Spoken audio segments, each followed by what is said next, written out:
আপনিও কি মধু নিয়ে কাজ করতে চাচ্ছেন? তাহলে এই ভিডিওটা আপনার জন্যই বানাচ্ছি আমি। আসসালামু আলাইকুম। এই শীতে মধু নিয়ে কাজ করতে চাচ্ছেন? আপনি বেকার রয়েছেন, শীতে মধুর চাহিদা থাকে, অথবা আপনি অনেক মানুষকে অনলাইনে দেখেছেন মধু নিয়ে কাজ করতেছে, অনেকে সফলতার সাথেই করতেছে। আপনারও দেখে ভালো লেগেছে, আপনিও কি মধু নিয়ে কাজ করতে চাচ্ছেন? তাহলে এই ভিডিওটা আপনার জন্যই বানাচ্ছি আমি। আপনি যদি এই শীতে মধু নিয়ে কাজ করতে চান, তাহলে আপনাকে প্রথমে মধুর ভালো সোর্সিং করতে হবে। মধুর ভালো সোর্সিংয়ের জন্য আপনি সস্তা মধু খুঁজছেন পাইকারিতে। এইখানেই আমার আপনার সাথে অল্প কিছু কথা আছে।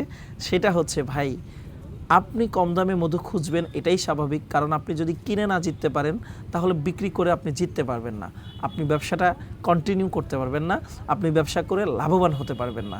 কিন্তু সস্তা দামে মধু খুঁজতে গিয়ে আপনি কি আসলেই মধুটা কিনছেন? তো সেই জন্য আপনি যখনই সিদ্ধান্ত নেবেন মধু নিয়ে কাজ করবেন, তখন প্রথম আপনার কর্তব্য হচ্ছে মধু সম্পর্কে ন্যূনতম একটা ধারণা, অভিজ্ঞতা অর্জন করার চেষ্টা করা।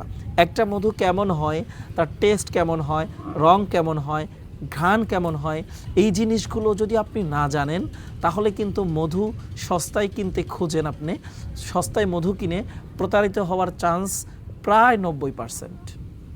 তো সেই জন্য আমি আপনাকে বলবো, আপনি এই ক্ষেত্রে কয়েকটা বিষয় লক্ষ্য রাখবেন। তার মধ্যে সর্বপ্রথম হচ্ছে মধু সম্পর্কে বেসিক কিছু নলেজ আপনাকে গ্যাদার করতে হবে। আপনাকে জানতে হবে কোন মধুটার কেমন রং হয়, কেমন ঘ্রাণ হয়, কেমন স্বাদ হয়।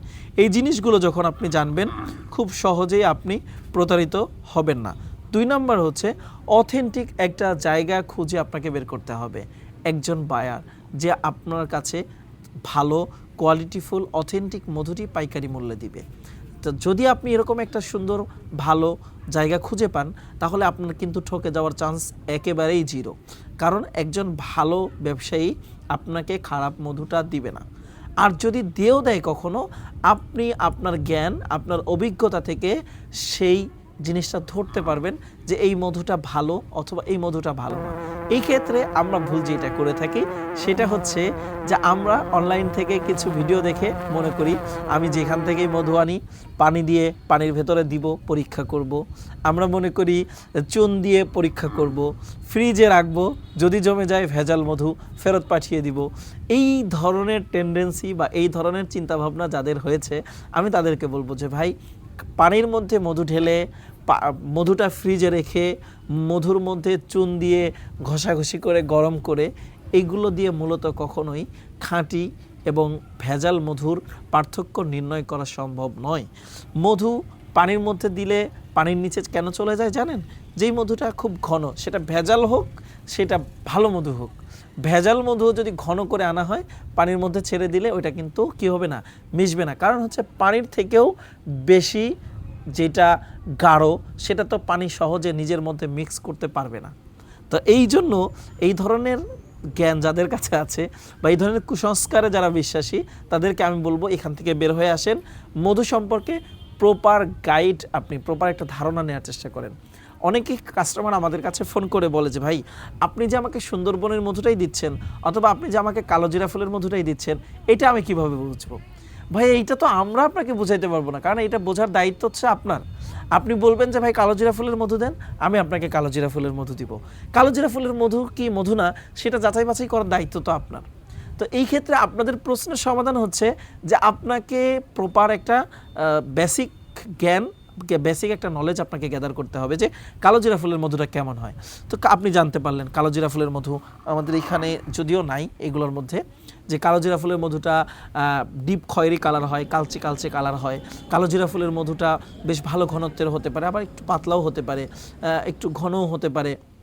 তো এই ধরনের যখন আপনি জানতে পারলেন, তখন আপনার কাছে যদি এই রকম রঙের একটা মধু চলে যায়, তখন আপনি নিশ্চিতভাবেই বুঝতে পারবেন যে এইটা কালোজিরা ফুলের মধু নয়। তো এইরকম আরও অনেক মধু আছে। দেখেন আমার এইখানে হাতে দেখতে পাচ্ছেন, এটা হলো আমাদের সুন্দরবনের ন্যাচারাল চাকের মধু। আর এই পাশে বিভিন্ন যে সরিষা ফুলের মধু আছে, তারপরে সুন্দরবনে খলিশা ফুলের মধু আছে। তো এরকম বিভিন্ন মধু আমাদের এখানে আছে, মানে রং কিন্তু অনেকটাই কাছাকাছি। তো এই মধুগুলা আপনি কিভাবে বুঝবেন? টেস্ট আপনি যদি একটা মধুর টেস্ট জানেন, টেস্ট বোঝেন, তখন কিন্তু আপনি একটা মধু নেওয়ার পরে সেটা একটু মুখে দিয়ে আপনি বলতে পারবেন যে এটা কোন মধু, এটা কিসের মধু। তো এই প্রপার একটা ধারণা যদি আপনি গাইডটা নেন, ইনশাল্লাহ আমরা বলছি না যে আমরা জানি না কিভাবে আপনাদেরকে গাইড করব, তবে আমরা বলছি যে আপনারা যখন আমাদের কাছে ফোন করেন, আমাদের কাছে জিজ্ঞাসা করেন, তখন আমরা এই গাইডটা দেওয়ার চেষ্টা করি যে ভাই আপনি এই মধুটার বৈশিষ্ট্য এই মধুটার বৈশিষ্ট্য এক্সিস্টিং আমাদের অনেক ভিডিও আপনারা ইউটিউবে পেয়ে যাবেন, একটু সার্চ করলেই পেয়ে যাবেন। আমার আরও ভিডিও আছে, সেখানে আমি মধুর বৈশিষ্ট্যগুলো নিয়ে আলোচনা করার চেষ্টা করেছি। তো যাই হোক, আজকে আমাদের মূল আলোচ্য বিষয় যে দুইটা, সেটা হচ্ছে যে আপনি সস্তায় মধু খুঁজতে গিয়ে যেন সস্তার পেছনে পড়ে একদম ভেজাল মধুটা না কিনে ফেলেন। 2 নম্বর হচ্ছে আপনি প্রপার ভালো একটা জায়গা খুঁজে বের করেন যারা আপনাকে ভালো মধুটা দিবে, যারা আপনাকে খাঁটি মধুটা দিবে, যারা আপনাকে কোয়ালিটিফুল মধুটা দিবে। আমরা আপনাদেরকে ইনশিওর করছি, আমরা ইয়ানা ব্র্যান্ড থেকে আপনাকে 100% অথেন্টিক, 100% কোয়ালিটিফুল, 100% ভালো মধু প্রোভাইড করছি। আপনি চাইলে আমাদের কাছ থেকে এরকম 1 কেজি বোতল করে নিতে পারেন, হাফ কেজি বোতল করে নিতে পারেন, 6 কেজির জারে নিতে পারেন, 10 থেকে 15 কেজির জারে নিতে পারেন, 50 কেজির জারে নিতে পারেন। যেভাবে ইচ্ছা আপনি আমাদের কাছে মধু নিয়ে ব্যবসা করতে পারেন। পুরো বাংলাদেশের যে কোনো প্রান্তে আমাদের রয়েছে হোম ডেলিভারি ব্যবস্থা, কুরিয়ার ডেলিভারি ব্যবস্থা। বাংলাদেশের যে কোনো প্রান্ত থেকে আমাদের কাছ থেকে পাইকারিতে মধু নেওয়ার জন্য আমাদের হোয়াটসঅ্যাপ নাম্বার থাকবে, সেখানে আপনি কল করতে পারেন, মেসেজ করতে পারেন। যে কোনো থ্রুতে আপনারা যোগাযোগ করলে আপনার ঠিকানায় আমরা মধুটি পৌঁছে দিব।